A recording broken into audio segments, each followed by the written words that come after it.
భూమన కరుణాకర్ రెడ్డి గారు అంటే ఈ పేరు తెలుగు రాష్ట్రాలకు పెద్దగా పరిచయం చేయాల్సిన అవసరం లేదు.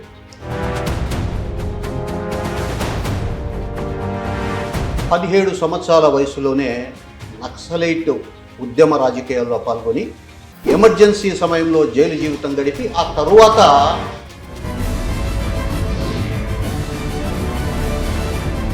జైలు జీవితం ఏం నేర్పింది, జైలు ఎవరిని పరిచయం చేసింది, జైలు జీవితం ఓవరాల్గా ఆయనకు నేర్పించిన పాఠాలు ఏమిటి?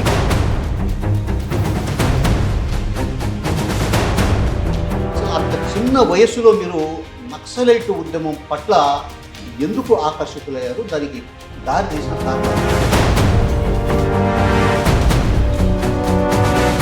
చిత్తూరు కుట్ర కేసు అనే మరో కుట్ర కేసును మోపి తిరుపతిలో అరెస్టు చేయడం.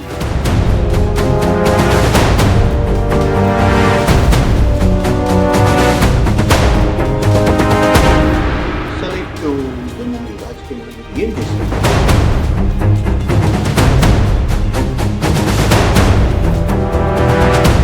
చిత్తూరు జైల్లో చాలా పెద్ద గొడవ చేశాడు.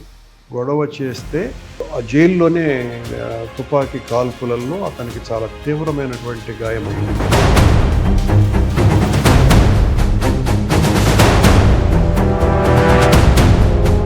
రాజారెడ్డి గారితో మీకుండే ఆ రిలేషను ప్రేమ గుర్తుగానే వీటికి రాజారెడ్డి నిలయమని పేరు. ఇంటికే కాదు, నా గుండెల మీదనే రాజారెడ్డి ఉన్నాడు.